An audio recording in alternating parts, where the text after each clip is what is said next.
ప్రార్థన చేసుకుని ఈ రాత్రి కాలపు కుటుంబ ప్రార్థన మనం ప్రారంభించుకుందాం. మోషబ ప్రార్థన చేయనన్న ప్రార్థన చేయబోదు. మహాగణుడు మహోన్నతుడ ప్రేమ గల మా కన్న తండ్రి, కృపగల దేవ, మీ అపరమైన నామనికే వేలాది వందల శుద్ధులతో చేయించుకుని తండ్రి, ఈ రాష్ట్రాంతకాల సమయంలో తండ్రి ఇటు దగ్గర తండ్రి వాకింగ్ కొనుతండి. ఆ వాకి తండ్రి మేము విని విట్టి పేరు కాకుండా మా రోజులందరూ 30 600 100 5 తండ్రి ఇక్కడ తండ్రి నిశ్చయగ్రంథము ఆరాధ్యం చూడచుండగా మాకు మీ తెలియదు జ్ఞానాన్ని తండ్రి ఇటు దగ్గర వాకింగ్ కొడుతుంది. వెనబడి మా హృదయాన్ని 30 600 100 5 చూడండి. ఇక్కడ ముగించుకొని తండ్రి సండే టు సండే మహాసభలకు మేము వెళ్ళుచుండగా మేము వెళ్ళే ప్రాణాలు కూడా మీరే దయచేపండి తండ్రి. అక్కడ ఆదరించేంతవరకు మీరే అడ్జస్ట్ తండ్రి. ఇటు రేగంటే ఇంకా అనారోగ్యాలుగా రోగులుగా దినాలు ముట్టుగా సత్తుపడండి. ఏ స్క్రీన్ వేతన పడుతుంది. ఆమేన్. జయతల్లి ప్రార్థన పాదనమైన శాశ్వతంగా ఓటరీగా తండ్రి వాక్య చదువుకున్న తండ్రి ఆ వాక్యాన్ని ఆదరించేంతవరకు నిగ్రహపడిన ఓటరీగా తండ్రి వాక్య చదువుతుండగా తండ్రి మీరే సత్య సామర్థ్యాన్ని ఓటరీగా తండ్రి యశ్వగణతో ఆరోగ్యం చదువుతుండగా తండ్రి ఆ సందర్భంలో ఓటరీకి నేర్చుకుని ఓటరీగా తండ్రి ఈ సాయంత్రకాల సమయం ఉదయం నుంచి వరకు తండ్రి మీరు ఎక్కడికి కాచుకానికి కింద ఓటరీ కాదు నిన్న కాసం ఎక్కడికి కాచుకానికి కింద ఓటరీ కాదండి. ఓటరీగా ఇక్కడ వాక్యం ముగించుకుని తండ్రి సండే బహిరంగ సభలు తండ్రి 4 రోజులు మీ నామేమనుకుని ఇలా చేయించండి. అక్కడ ఆదరించేంతవరకు అక్కడి నుంచి ఆదరించేంతవరకు మీ కృపను ఇలా చేయించండి. ఇంకా అనారోగ్య రోగులు ఉంటామని ఏ ఆమేన్. ప్రార్థన చేసుకుందాం. చివరిగా ప్రార్థన చేసుకుని ఈ రాత్రికాలపు కుటుంబ ప్రార్థన మరింత ముందుకు వెళ్దాం. మహాగణుడైన మా తండ్రి, మహోన్నతుడైన మా దేవ, పరిశుద్ధుడైన మా తండ్రి, మీ ప్రేమ కలిగిన నామానికి స్తుతులు స్తోత్రాలు ప్రభా. అయ్యా తండ్రి, గత కాలం అంతా మీరు మమ్మల్ని కాచి కాపాడి ఈ రాత్రికాల సమయంలో తండ్రి బైబిల్ కుటుంబ ప్రార్థనలో నాయన తండ్రి యెషయా గ్రంథము 6వ అధ్యాయాన్ని నేడు బైబిల్ పఠనంగా లేఖన భాగాల్ని చదవడానికి తెలుసుకొనడానికి నేర్చుకోవడానికి సిద్ధపడుతుండగా మీ యొక్క ఆత్మ సహాయాన్ని అనుగ్రహించి మమ్మల్ని ముందుకు నడిపించండి తండ్రి. అలాగే ప్రభా ఈ సమయంలో ప్రార్థించిన 20 బిడ్డలను జ్ఞాపకం చేసుకున్నాం తండ్రి. అలాగే ప్రభా ఈ రాత్రికాల సమయంలో మా యొక్క స్థానిక సంఘాలని జ్ఞాపకం చేసుకున్నాం తండ్రి. ఓదూరు వైఎస్ఆర్ నగర్లో ఉన్నటువంటి సంఘాన్ని, సంఘ బిడ్డలను దీవించి ఆశీర్వదించండి. అలాగే 2 సంఘాల సమక్షంలో జరుగుతున్నటువంటి సండే టు సండే బహిరంగ సభలు నాయన నేటికి 3 దినాలు ముగించుకుని 4వ దినంలోనికి మమ్మల్ని నడిపించినందుకే కృతజ్ఞతలు తెలుపుకుంటూ ప్రభా మరి రాత్రికాల సమయంలో జరుగుతున్నటువంటి ఆ యొక్క సభ కూడా నాయన మీ నామ మహిమార్థమే జరిగించండి. అనేకులకు దీవెనకరంగా నాయన మీకు మహిమకరంగా జరిగేటట్టుగా మీ సహాయాన్ని దయచేయమని వేడుకుంటున్నాం తండ్రి. నడిపిస్తున్నటువంటి దైవ సేవకులను, పర్యవేక్షిస్తున్నటువంటి పెద్దలను, సహకరిస్తున్నటువంటి సంఘ బిడ్డలందరినీ, యువ సేవక బృందాన్ని అంతటినీ దీవించి ఆశీర్వదించి కాచి కాపాడమని తండ్రి. రాత్రికాల సమయంలో జరగబోతున్న యొక్క పరిచర్య నాయన మీకు మహిమకరంగా, మాకు దీవెనకరంగా, ఆశీర్వాదకరంగా మీరు జరిగించమని నడిపించమని మా రక్షకుడైన యేసుక్రీస్తు ప్రభుల వారి నామములో ఈ ప్రార్థన మీకు సమర్పిస్తున్నాము తండ్రి. ఆమేన్. రైట్, మంచిది నాయన. మరి యొక్క సమయంలో కుటుంబ ప్రార్థనలో భాగంగా యెషయా గ్రంథము 6వ అధ్యాయాన్ని నేడు బైబిల్ పఠనంగా లేఖన భాగాలుగా చదువుకుంటూ రాత్రికాల సమయంలో కుటుంబ ప్రార్థనలో మన అందరం ముందుకు వెళ్ళిపోదాం. నాయన 6వ అధ్యాయం మొదటి నుంచి చదువుకుందాం. రాజైన ఉజ్జియా మృతి నొందిన తర్వాత మృతి నొందిన సంవత్సరమున అత్యున్నతమైన సింహాసనమందు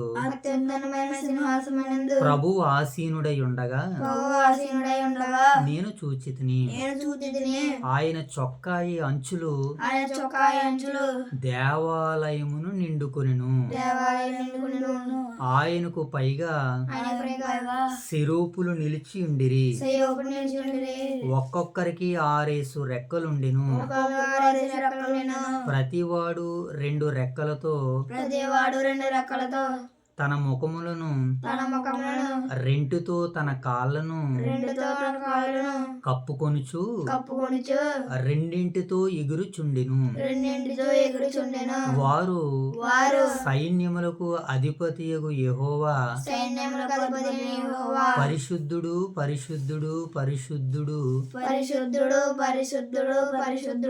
అని సర్వలోకము ఆయన మహిమతో నిండి ఉన్నదని మహిమతో నిండి ఉన్నదని గొప్ప స్వరముతో గొప్ప స్వరముతో గాన ప్రతిగానములు చేయుచుండిరి. గాన ప్రతిగానం చేయుచుండిరి. వారి కంఠ స్వరముల వలన వారి కంఠ స్వరము వలన గడప కమ్ముల పునాదులు కదులుచు గర్భతములకు మాదులు చల్లుచు మందిరము మందిరము దోమము చేత నిండి ఉండగా దోమం చేత నిండి ఉండగా నేను నేను అయ్యో అయ్యో నేను అపవిత్రమైన పెదవులు గలవాడును, నేను అపవిత్రమైన పెదవులు కలవాను.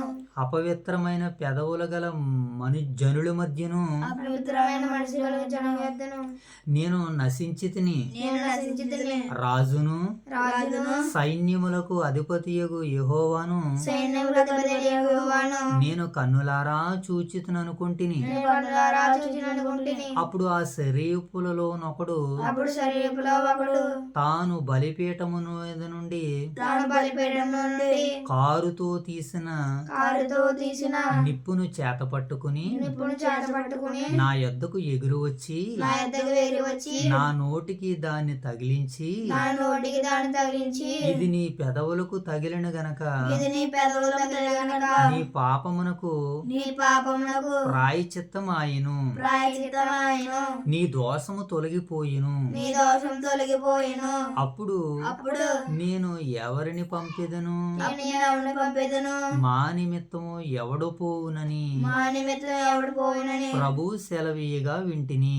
సెలవేగా ఇంటిని. అంతట నేను అంతట నేను చిత్తగించుము, చిత్తగించుము, నేనున్నాను, నేనున్నాను, నన్ను పంపమనగా నన్ను పంపమనగా ఆయన ఆయన నీవు పోయి నీవు పోయి ఈ జనులతో ఇట్లనుము, ఈ జనతో ఇట్లనము, మీరు నిత్యము వినుచుందురు గాని మీరు నిత్యం వినుచుందురు గాని గ్రహింపకుందురు, గ్రహింపకుందురు, నిత్యము చూచుచుందురు గాని నిత్యం చూచుచుందురు గాని తెలుసుకొనకుందురు. తెలుసుకొనకుందురు. వారు కన్నులతో చూసి వారి కన్నులతో చూసి చెవులతో విని చెవులతో విని హృదయముతో గ్రహించి హృదయంతో గ్రహించి మనస్సు మార్చుకుని మనసు మార్చుకుని స్వస్థత పొందకపోవునట్లు స్వస్థత పొందకపోయినట్లు ఈ జనుల హృదయము ఈ జనుల హృదయము క్రొవ్వు చేసి క్రొవ్వు చేసి వారి చెవులు వారి చెవులు మందపరిచి మందపరిచి వారి కన్నులు మూయింపమని చెప్పెను. వారి కన్నులు మూయింపని చెప్పాను.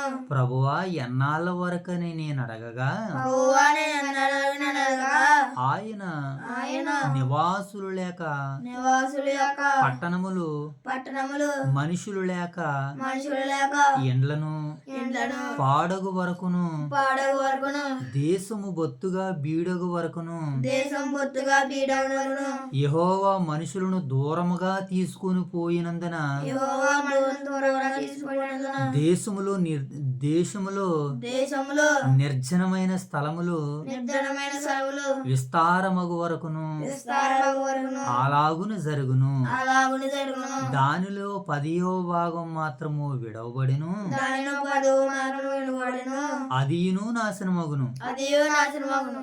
సింధూర సింధూర మస్తాకి వృక్షములు నరకబడిన తర్వాత నరకబడిన తర్వాత అది మిగిలియుండు అది మిగిలియుండు మొద్దువలే నుండును. మొద్దువలే నుండును. అట్టి మొద్దు నుండి అట్టి మొద్దు నుండి పరిశుద్ధమైన చిగురు పుట్టెను. దేవుని నామానికి మహిమ కలుగును గాక. ఆమేన్. రైట్, మంచిది నాయన. ఈ రాత్రికాల సమయంలో కుటుంబ ప్రార్థనలో భాగంగా దేవాతి దేవుడు మరి మనల్ని ప్రేమించి ఆయన సన్నిధి భాగ్యాన్ని యెషయా గ్రంథము 6వ అధ్యాయం ద్వారాగా మనకి అందించి ఆయన చిత్తాన్ని మనకు తెలియజేసిన పరలోకమందున్నటువంటి దేవదేవునికి నా కృతజ్ఞతలు తెలుపుకుంటూ మరి రాత్రికాల సమయంలో కుటుంబ ప్రార్థనలో భాగంగా మరి యెషయా గ్రంథము 6వ అధ్యాయంలో రాయబడినటువంటి ఈ సందర్భాలను మనం అర్థం చేసుకునేటువంటి ప్రయత్నాలు చేద్దాం.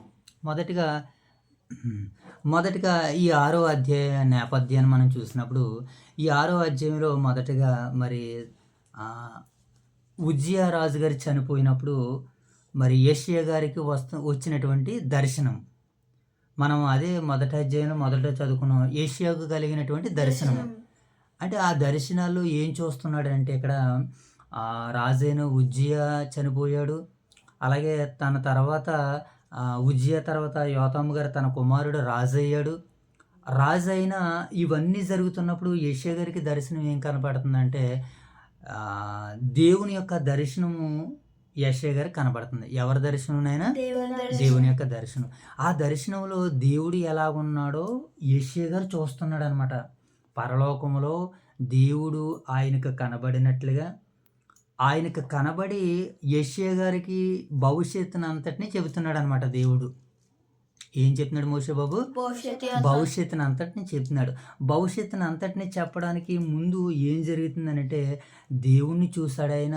ఆయన వస్త్రాలు ఎలా ఉన్నాయట? చాలా తెల్లగా ఉన్నాయట. మొదట మనం చదువుదాం. లేఖనాన్ని చదివితే మనకు బాగా అర్థమవుతుంది. రాజైన ఉజ్జియా మృతి పొందిన సంవత్సరమున అత్యున్నతమైన సింహాసనమందు. సింహాసనం ఏమిందట నాయన? అత్యున్నతమైనటువంటి సింహాసనం. ఈ లోకంలో సింహాసనాలు ఉన్నాయి. ఉజ్జియా రాజు సింహాసనం ఉంది, తన కుమారుడి సింహాసనం ఉంది. ఈ సింహాసనాలన్నిటికంటే అత్యున్నతమైనటువంటిదంట సింహాసనం. ఎవరిది? దేవునిది. అలాంటి దర్శనాన్ని చూశాడు ఆయన. అప్పటికే లోకంలో ఎన్నో సింహాసనాలు, ఇశ్రాయేలు యోధారాజుల సింహాసనాలు రాజులుగా వాళ్ళ అధికారాన్ని ఎక్కి ప్రజలను పరిపాలించారు. కానీ ఇక్కడ పరిపాలిస్తున్నటువంటి ఆ పరిపాలకుడు తండ్రి అయినటువంటి దేవుడు ఎలాగున్నాడని చెప్తున్నాడు ఇక్కడ గ్రంథకర్త. అత్యున్నత సింహాసనమందు ప్రభువు ఆసీనుడై ఉండగా నేను చూశాను అని అంటున్నాడు. అత్యున్నత సింహాసనము అంటే భూమి మీద ఎవరో వేయలేనటువంటి సింహాసనం.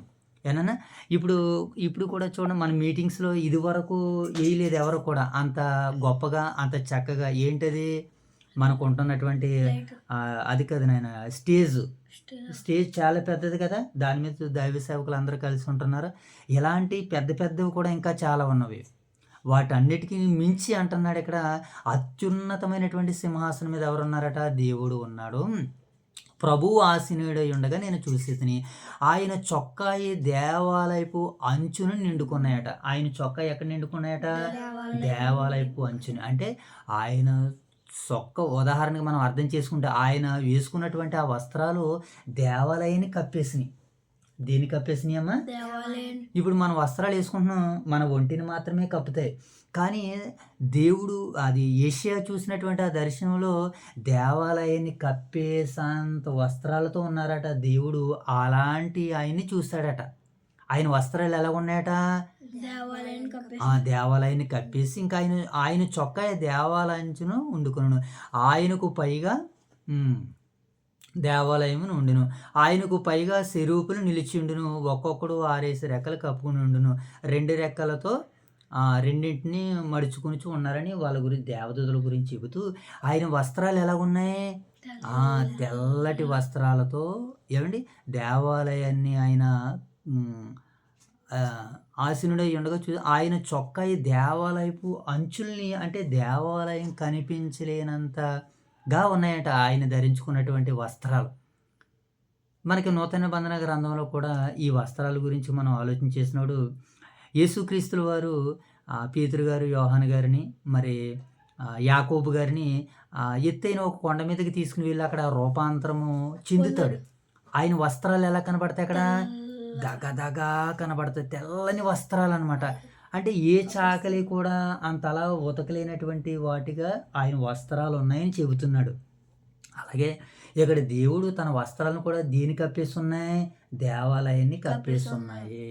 ఇప్పుడు మనము కూడా ఏం చేస్తాం? మన శరీరానికి తగిలినటువంటి గాయాలు కానీ, మురుకు కానీ, మచ్చ కానీ కనపడకుండా మనం ఏం చేస్తాం? బట్టలు వేసేసుకుంటాం. బట్టలు వేసుకోవడం వల్ల ఏం కనపడవు? మనలో ఉన్నటువంటి ఆ మురికి, ఆ మాలిన్యం కనపడవు. కనుక ఇప్పుడు దేవాలయం కనబడకుండా ఆయన వస్త్రాలతో కప్పుకున్నాడని మనం వింటున్నాం కదా.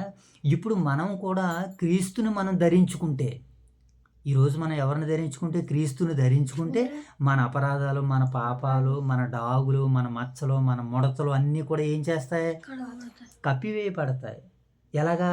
మనం ఆయన ధరించుకోవాలి. ఆయన ఎలా ధరించుకుంటాం? బాప్తిస్మం తీసుకోవడం ద్వారా ఆయన్ని ధరించుకుంటే మన లోపాలు, మన పాపాలు పోతాయి. ఇది మనం ఎలా అర్థం చేసుకుందాం. ఇంకేమంటున్నాడో చూద్దాం. ఏమంటే ఆయన చొక్కా దేవాలయ పంచు నిండుకుని ఉండు. ఆయనకు పైగా సిరూపులు ఉన్నాయి. ఒక్కొక్కడికి 6 రెక్కలుండి, రెక్కలతో తన ముఖమును రెండింటితో, తన కాళ్ళను కప్పుకుని రెండింటితో ఎగురుచుండును. ఇవి ఏం చేస్తున్నాయి? తమ కాళ్ళని, తమ ముఖాలని కప్పుకున్నాయి. కారణం ఏంటి? అలా కప్పుకుని అవి దేవుణ్ణి చూడలేనంతగా ఉన్నవి. తన దగ్గర తమను తాము నియంత్రించుకుని, తగ్గించుకుని ఉన్నాయి దేవదూతలు. ఏమండి వీటినన్నిటిని మనం చూస్తున్నప్పుడు మనం అర్థం చేసుకోవలసినటువంటి విషయాలు ఏంటంటే దేవునికి తమ ముఖాలని చూపించడానికి వీల్లేదే, భయపడుతున్నాయి అంతగానమాట, అంతగా లోబడుతూ సెరూపులు కెరూబులు అని వీటినన్నిటినీ చూశానని చెబుతూ కింద అంటున్నాడు 3వ వచనం, వారు సైన్యములకు అధిపతియగు యెహోవా పరిశుద్ధుడు పరిశుద్ధుడు. ఏమని చెప్తున్నాయన? యెహోవా పరిశుద్ధుడు పరిశుద్ధుడు. ఎన్నిసార్లు? 3 సార్లు. 3 సార్లు అని అంటే మనకి ముగ్గురు పరలోకంలో ఏమని చెప్తాం మనం?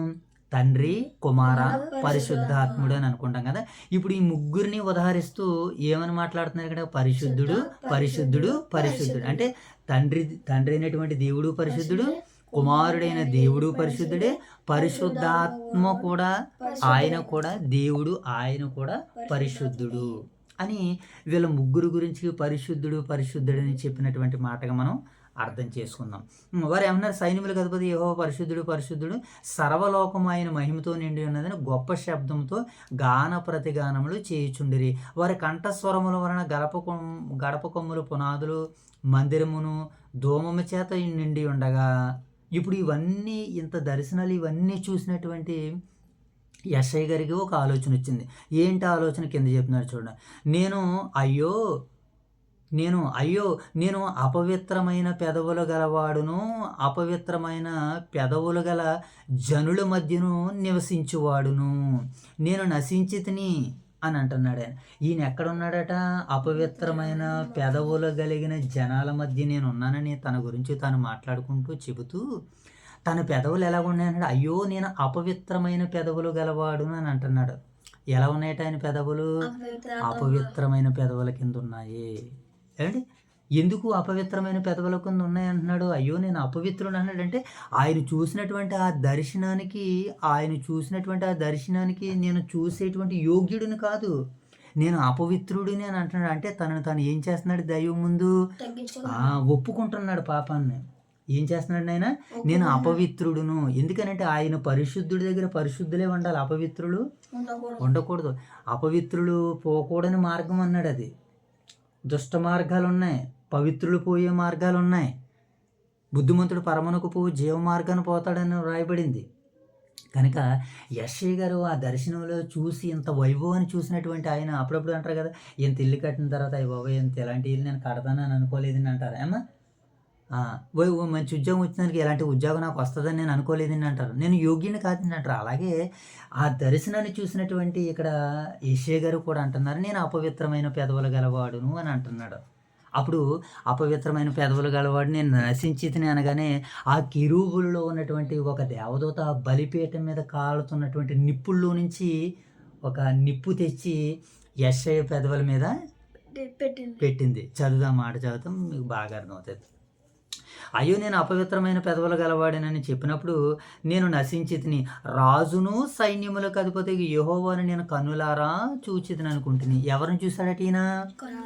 రాజును సైన్యములకు అధిపతి యెహోవాను నేను చూసితిని. ఇంతకీ రాజు ఎవరు?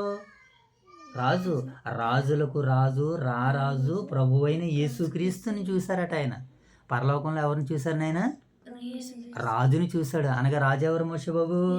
యేసుక్రీస్తుల వారిని చూశారు ఆయన. ఎవరిని చూశారు మోషేబాబు? రాజును సైన్యములకు అధిపతి యెహోవాను నేను చూసి తిని అని అంటున్నాడు. అంటే మొదటగా ఆయన కనిపించింది ఎవరన్నమాట? యేసుక్రీస్తుల వారిని చూశాను అంటున్నాడు ఆయన. చూద్దాం. అప్పుడు ఆ సెరూపులలోనొకడు తాను బలిపీఠం మీద నుండి కారుతో తీసిన నిప్పును చేత పట్టుకుని నా యొద్దకు వచ్చి నా నోటికి దానిని తగిలించి, ఇది నీ పెదవులకు తగిలిన గనక నీ పాపమునకు ప్రాయశ్చిత్తమైన నీ దోషము తొలగిపోయినది అయిను. ఎప్పుడైతే సెరూపుల్లో ఒక అతను వచ్చి నిప్పును తన పెదవుల మీద పెట్టాడో, కారుతున్న నిప్పులో తెచ్చాడో, అతని పెదాలు ఏమైపోయినాయి? ఇప్పుడు పవిత్రమైపోయినాయి. ఎందుకు పవిత్రమైపోయి? నేను అపవిత్రమైన వాడిని అన్నాడు కదా. ఇలా చూడాలి. ఏమన్నాడు మోషేబాబు? నేను అపవిత్రమైన పెదవులు అని అన్నాడు కదా. అనగానే నిప్పు తీసుకుని వచ్చి దేవదూత అతని మీద పెట్టగానే అతను ఏమయ్యాడనంటే అతను పవిత్రుడిగా మారాడు. మనము ప్రభువు దగ్గర ఒప్పుకోవాల్సింది చెప్పుకోవాల్సింది ఏంటంటే నేను అపవిత్రుడును అని చెప్పుకుంటే దేవుడు మనల్ని పవిత్రులుగా చేయడానికి అవకాశం ఉంటుంది ఈ సందర్భాన్ని బట్టి. ఏమండి అలా అపవిత్రుడును అని అన్నాడు కదా. ఏమండి అలాగ అపవిత్రుడుగా ఈ పెదవులు ఎందుకు అపవిత్రమైనవి అని అంటున్నాడనంటే ఇతను ఒక రాజు కదా. ఇప్పుడు ప్రజల్ని పరిపాలించాలి కదా, ఇతను ప్రవక్త కదా, ప్రజలకి తన మాటలు చెప్పాలి, రాజుకి చెప్పాలి. ఈ విన్న విషయాలన్నీ చెప్పాలంటే మనిషికి ఏముండకూడదు, అపవిత్రత ఉండకూడదు. దేవుని మాటల్ని ప్రకటించాలంటే మనం దేనితో ఎక్కువగా వాడేది ఈ పెదవులు. ఈ పెదవులతో మనం ఏం చేయాలైనా ఈ ఒంట్లో ఉన్నటువంటి అవయవాలన్నిటిలో ఈ పెదాలతోనే దేవునికి మనం ప్రార్థన చేయాలి, దేవునికి పాటలు పాడాలి, దేవుని సువార్తను ప్రకటించాలి. కనుక ఈ పెదవులను ఏం చేసుకోవాలి, కాపుదలలో పెట్టుకోవాలి. అందుకనే అపవిత్రమైన పెదవులు గలవాడును అని ఆ రోజు అంటే ఈ రోజు మనం ఏం చేయాలంటే వాటిని ఏం చేసుకోవాలి, అదే మనకి నూతన నిబంధన గ్రంథంలో కనబడుతుంది. ఏంటో తెలుసన్నమాట. కాబట్టి పరిశుద్ధమును అనుకూలమునైన సజీవ యాగంగా మీ శరీరాలను ఎవరికి సమర్పించుకోవాలి, దేవునికి సమర్పించుకోండి. ఎందుకు దేవునికి సమర్పించుకోవాలి, ఇవి అపవిత్రంగా ఉండడానికి వీలు లేదు, ఇవి పవిత్రంగా ఉండాలి. ఈ నోటి నుంచి వచ్చేటువంటి మాట ఎదుటివారికి పవిత్రంగా ఉండాలి. మోషబాబు ఎదుటివారు ఆకర్షించే విధంగా ఉండాలి. ఈ పెదాలు ఎలా ఉండాలి, అపవిత్రమైన వాటిగా ఉండకూడదు. మరి ఎలా ఉండాలి, పవిత్రంగా ఉండాలి. పవిత్రంగా ఉండాలంటే ఏం చేయాలి, కాబట్టి మనకు రోమపత్రిక 12:1 ఉంటుంది అనమాట. కాబట్టి సహోదరులారా, పరిశుద్ధమును అనుకూలమైన దేవునికి సజీవ యాగంగా మీ శరీరాలను ఏం చేయాలి, సమర్పించు. శరీరంలో ఏమన్నా ఇప్పుడు ఈ అవయవాలు ఉన్నాయి, ఈ పెదవులు ఉన్నాయి. ఈ పెదవులు మనం ఏం చేయాలి, దేవునికి సజీవ యాగంగా సమర్పించేయాలి. అలా సమర్పించేస్తేనే దేవుడు మనం ఆలకించి ఏం చేస్తాడు, మనల్ని పవిత్రులుగా చేస్తాడని వాక్యము సెలవిస్తుంది. కనుక ఇలా యెషయా గారు ఇవన్నీ చూసినప్పుడు ఆ సెరూపుల్లో ఒకడు ఏమండి అతను యొద్దకు తీసుకురాగా ఆ పెద్దల్లో తగిలింది కనుక తనకు ప్రాయశ్చిత్తం కలిగి నీ దోషము తొలగిపోయిందనను. అప్పుడు నేను ఎవరిని పంపిదను, మా నిమిత్తం ఎవడు పోవును అని ప్రభు సెలవేగా అంతటి నేనున్నాను ప్రభు చిత్తము అన్నాడు. ఆయన మొదటిగా ఏమన్నాడు, చిత్తము ప్రభు నేనున్నాను అని అంటున్నాడు. ఎవరున్నారట, నేనున్నాను అని అన్నాడు. అవును, చిత్తము అనగానే విధేయత. ఈ చిత్తం బైబిల్ గ్రంథంలో చాలామంది ప్రవక్తలు నెరవేర్చారు, రాజులు నెరవేర్చారు, అధికారులు కూడా దేవుని చిత్తాన్ని నెరవేర్చారు. వాళ్ళందరికంటే ముఖ్యంగా ఎవరు బాగా నెరవేర్చారంటే ప్రభు అయిన యేసుక్రీస్తుల వారు బాగా నెరవేర్చాడు. ఆయన తండ్రి నీ చిత్తమే సిద్ధించును గాక అని అన్నారు. ఆయన ఎవరి చిత్తము, నీ చిత్తమే సిద్ధించును గాక అని యేసుక్రీస్తుల వారు ఎన్నోసార్లు చెప్పినట్లు కనబడుతుంది. అలాగే ఇప్పుడు యెషయా కూడా ఏమంటున్నాడు, నీ చిత్తమే, చిత్తం ప్రభువా నేనున్నాను అని అన్నాడు అనమాట. అంటే దేవుడు పంపడానికి సిద్ధపడుతుంటే యెషయా ఎలా ఉన్నాడు, ఇప్పుడు సిద్ధంగా ఉన్నాడు. నేను వెళ్తాను అన్నాడు. తనను తాను పవిత్రం చేసుకున్నాడు, తనను తాను భక్తిగా ఉన్నాడు, తనను తాను నిర్దోషిగా ఉన్నాడు. అందుకని నిత్యము మనం ఎలా ఉండాలంటే ఇప్పుడు మన పెదాలను మనం కాపాడుకునేవారుగా ఉండాలి. అందుకనే సంఖ్యాకాండం 28:3-3 ఇదిగో ఏడాది వగు 2 మగ గొర్రె పిల్లలను ఏం చేయాలట, ఉదయం అందును సాయంత్రం అందును కూడా ఏం చేయాలి, బలివ్వాలి. ఏం చేయాలైనా ఉదయము సాయంత్రం కూడా ప్రతిదినము ప్రతిరోజు బలి అర్పించాలి. అలా బలి అర్పించినటువంటి వాటిని ఏం చేస్తారో తెలుసా, బలి అర్పించిన తర్వాత, బలి అర్పించడం అంటే ఏంటి మోషబాబు, వెరీ గుడ్ చంపడం. ఇప్పుడు గొర్రె పిల్లని చంపించిన తర్వాత ఏమైపోతుంది, చచ్చిపోతుంది కదా గొర్రెపిల్ల చచ్చిపోయిన తర్వాత దాన్ని ఏం చేస్తారో, కాలుస్తారు. అప్పుడు దహన బలి అనమాట, మంట వస్తుంది అనమాట. అది దహన బలి అంటే కాలుస్తారు అనమాట. అలాగే మన పెదవులను కూడా ఏం చేయాలి, మనము కూడా దేవుని వాక్యంతో ఉదయము సాయంత్రం చదువుతూ ఈ పెదాలని కాపుదల్లో పెట్టుకోవాలి. అలా పెట్టుకుని మనల్ని మనం కాపాడుకుంటే దేవుని మాట ఎదుటివారికి అర్థమవుతుంది. కనుక ఈ పెదాలని అన్నీ బాగుంటున్నాయి, కానీ ఇదిగో అపవిత్రమైనటువంటి ఎక్కడైపోతున్నాయి, పెదాల దగ్గరికి వచ్చేటప్పుడు మనుషులు అపవిత్రులు అయిపోతున్నారు. కనుక అలా ఉండకూడదని యెషయా 6వ ద్వారా దేవుడు మనకి బోధన చేస్తున్నాడు, ఆయన సెలవిస్తున్నాడు. కనుక ఇక్కడ దాకా మనకు ఓకే. అయితే ఇప్పుడు నేనున్నాను నన్ను పంపు అని అన్నదప్పుడు యెషయా ఎలా ఉన్నాడు, ఇప్పుడు సిద్ధంగా ఉన్నాడు దేవుడు పంపడానికి. ఇప్పుడు ఎక్కడికి వెళ్ళాలి, అపవిత్రమైనటువంటి ప్రజల దగ్గరికి వెళ్ళి వారికి చెప్పాలి. ఏమని చెప్పాలని అంటే, నువ్వు ఏమని చెప్తావు నాయన యెషయా, నువ్వు ఏమని చెప్తావు అంటే వాళ్ళందరికీ కూడా నేను ఎన్ని మాటలు చెప్పినా సరే వాళ్ళు హృదయం తెరవబడకుండా నువ్వేం చేయాలి, మూసేయాలి అంటున్నాడు. గ్రహించకుండా వాళ్ళని ఏం చేసేయాలట, మూసేయాలి. వారి హృదయం క్రొవ్వుతో నిండిపోయి ఉండాలి. నువ్వు ఏ మాటలు చెప్పినా వాళ్ళు వినకుండా ఉండేటట్టుగా చేసే ఆ ప్రజలను అంటున్నాడు. ఇది ఎక్కడ మాట చూడు. ఎవరికైనా నా మాటలు విను, నినివే పట్టణానికి వెళ్ళి నా యోనాతో ఏమని చెప్పాడు దేవుడు, ఆ పట్టణాన్ని కాపాడుకోవాలి నాయన యోనా, నువ్వు వెళ్ళు వాళ్ళ దగ్గరికి, ఆ పట్టణాన్ని కాపాడుకోవాలని చెప్పాడు. ఇప్పుడు ఏమంటున్నాడు, వీళ్ళందరినీ కూడా నా మాటలు వినకుండా వారి హృదయానికి తాళం వేసేయి, వారి మనసులకి తాళం వేసేయి. ఏమండి, వారి హృదయాలకి మనసులకి వారి తలంపులకి తాళం వేసేస్తే ఇంక దేవుని మాటలు ఎలాగెళ్తాయి? తాళం వేసేస్తేనే. ఇప్పుడు బయట గేట్ తాళం వేసేసారు, ఇంట్లోకి మనం ఎలా వస్తాం? పోనీ గోడ లేకపోతే గేట్ దూకొచ్చాం, ఈ గదులు తాళం వేసేసాం, ఇక లోపలికి ఎలా వస్తాం? రాలేం కదా. అలాగే యెషయా గారితో కూడా దేవుడు ఏమంటున్నాడంటే, వెళ్ళి వారికి డోర్స్ క్లోజ్ చేసే, నా మాట అస్సలే వారికి వినబడకూడదు. కారణం ఏంటి?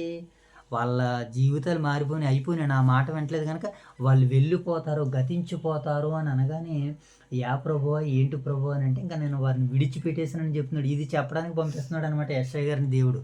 ఏనా అలా ఎందుకు ఎలా ఎందుకు చెప్తున్నాడు? వీళ్ళ పాపాలు ఏమేమినాయి అనమాట, పండిపోయినాయి కనుకనే దేవుడు వీరిని ఎక్కడ పంపించేస్తున్నాడు అంటే చెరలోనికి పంపించేస్తున్నాడు. ఎక్కడికి? చెరలోనికి వెళ్ళిపోతారనమాట. అప్పుడు యూదులు 70 సంవత్సరాల పాటు బబులోని చెరలోనికి వెళ్ళిపోతారు. ఎన్నాళ్ళ వరకు నేను ప్రకటించాలంటే, ఇక్కడ ఈ దేశంలో ఎవరో ఉండకుండా ఉండేదాకా కూడా నువ్వు అలా చేయాలన్నాడు. అంతే. యెషయా గారు దేవుని మాటను బట్టి యెషయా వెళ్ళి ఏం చేశారంటే, ఆ జనులకి ఆ మాటలు చెప్తుంటే వారి హృదయాలు వారి మనసులకి అన్నట్లకి తాళాలు అడిపోయినాయి. కనుకనే వీళ్ళందరూ ఏం చేశారంటే బబులోని చెరలోనికి వెళ్ళిపోరు. ఎంతకాలము? సుమారు 70 సంవత్సరాల పాటు అక్కడ ఉండిపోయారు. అప్పుడు ఏం జరిగింది? కొంతమంది ఇక్కడ ఉండిపోయారు. ఎక్కడ? యోదయ దేశంలో ఉండిపోయారు. ఉండిపోయిన వారు కూడా చనిపోయారు. ఏమైపోయారు? చనిపోయారు. అలా చనిపోయినటువంటి వారిలో నుంచి ఇప్పుడు మొద్దులో నుంచి చిగురు వచ్చిందనమాట. ఏమొచ్చిందమ్మా? ఇప్పుడు చిగురు వచ్చింది. ఆ మొద్దులో నుంచి చిగురే ప్రభు అయిన యేసుక్రీస్తుల వారు ఉదయించారనమాట. ప్రభు అయిన యేసుక్రీస్తుల వారు చిగురించారు. ఆ చిగురును బట్టి దేవుడు మరలా తనకి జనాన్ని కావాలని కోరుకుంటున్నాడు అనమాట. ఇన్ని రకాలుగా ఇన్ని విధానాలుగా మరి 6వ అధ్యాయము ముడిపడి ఉంది కనుక ఈ ముడిపడినటువంటి భావాలన్నీ కూడా ఇప్పుడు ఎవరితో చెబుతున్నాడు దేవుడు? యెషయా గారితో చెబుతున్నాడు అనమాట. మర్చిపోక మాట మనం చదివేసి మనం ముగించేసుకునేటువంటి ప్రయత్నాలు చేద్దాం. ఒక మాటను మనం చదువుకుని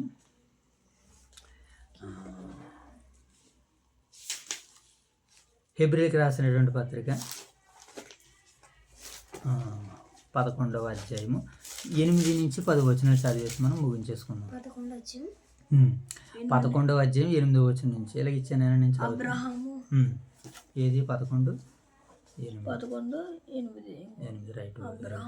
అబ్రహాం పిలువబడినప్పుడు విశ్వాసమును బట్టి ఆ పిలుపునకు లోబడి. అబ్రహాం పిలువబడినప్పుడు ఏం చేశాడట? ఆ పిలుపునకు లోబడ్డాడు కనుకనే అనేక జనాలకు తండ్రిగా మారాడు. ఇప్పుడు యెషయాను కూడా దేవుడు ఏం చేస్తున్నాడు?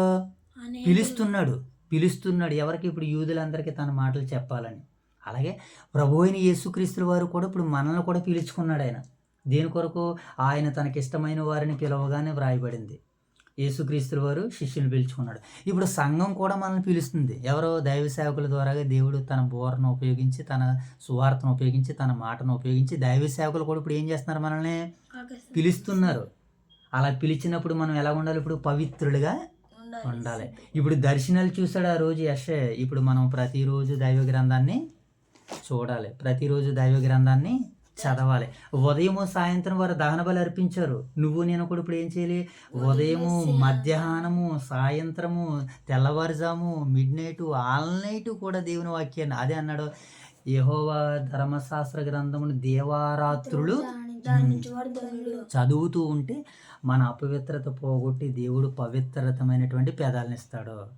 అలా పెదాలని మనకి ఇవ్వాలంటే దేవుడు మనల్ని పిలుచుకున్నాడు. ఆ రోజు యెషయాని పిలుచుకున్నాడు. దేవుడు తన చిత్తాన్ని నెరవేర్చుకున్నాడు. హెబ్రీ పత్రికలో మనం చూసాం, అబ్రహాం గారిని పిలుచుకున్నాడు దేవుడు. ఆ పిలుపుకు లోబడ్డాడు, జనాలకు తండ్రిగా పిలువబడ్డాడు. ఈరోజు యేసుక్రీస్తుల వారి శిష్యుని పిలుచుకున్నారు, ఆ పిలుపుకు లోబడ్డారు. అపోస్తులు అగ్రగణ్యులుగా తమ ప్రాణాలను చెరచేద నుంచి కొరకు సిద్ధపడిపోయారు. ఇప్పుడు ఈరోజు సంఘం కూడా మనం పిలుస్తుంది.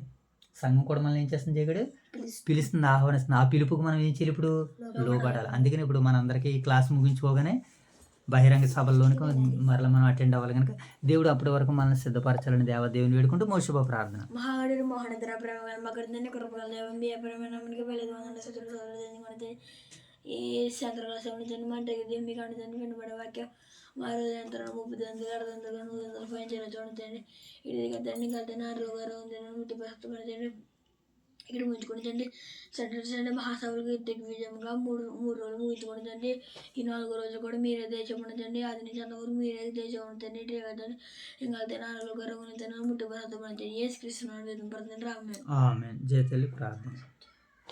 జగడి ప్రార్థన. ప్రార్థన ఘనమైన శాశ్వత రోటరీ కాదు వాక్య చదువుకున్న తండ్రి వాక్యాన్ని ఆదరించేంత వరకు నీ కృపణలో చేయడానికి రోటరీ కాదు ఈ సాయంత్రకాల సమయం మీరు కింద కష్టకాన్ని రోటరీ కాదు వాక్య చదువుతూ మీద సత్యం సాధించిన రోటరీ కాదు మీరు అక్కడ చదువుకున్న భాగ్యానికి వచ్చిన రోటరీ కాదు ఈశ్వ గ్రంథం 4 అధ్యాయం చదువుతాను కాదు 6 అధ్యాయం చదువుతున్న మీద సత్యం సాధించిన రోటరీ కాదండి ఈ కార్యక్రమం ఉంచుకుంటే బయట సభలో 4వ రోజుకి వెళ్తున్నాం మీద సత్యం సాధించాను అంటే మన జరిగి 3 రోజులు మీ నామహిమలా చేయించి రోటరీ కదండి 4వ తరగతి సభ నుంచి ప్రార్థన చేస్తున్నది ఈ రోటరీ కదండి ఆది నుంచి అంతవరకు నిప్పులా చేయండి కాబట్టి మన రోజులు అంటామని ఏసుకృష్ణ మేము చివరిగా ప్రార్థన చేసుకుందాం.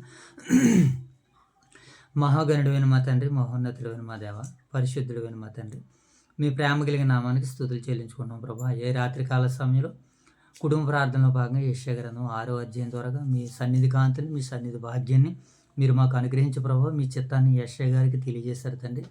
నాయన అలనాడు తండ్రి, నాయన మీ కుమారులు మా రక్షకుడు యేసుక్రీస్తు వారు అపోస్తులను పిలుచుకున్నారు ప్రభా.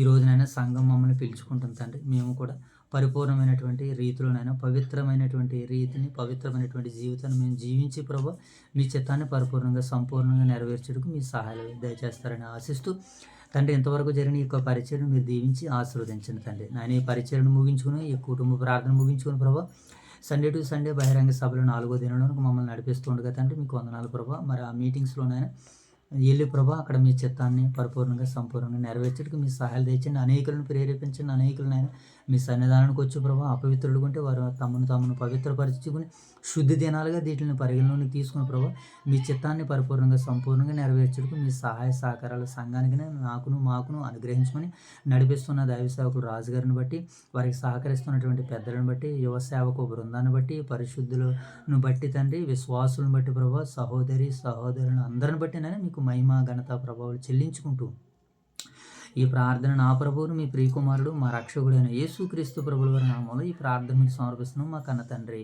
ఆమేన్. అందరికీ వందనాలు. May God bless you. Thank you.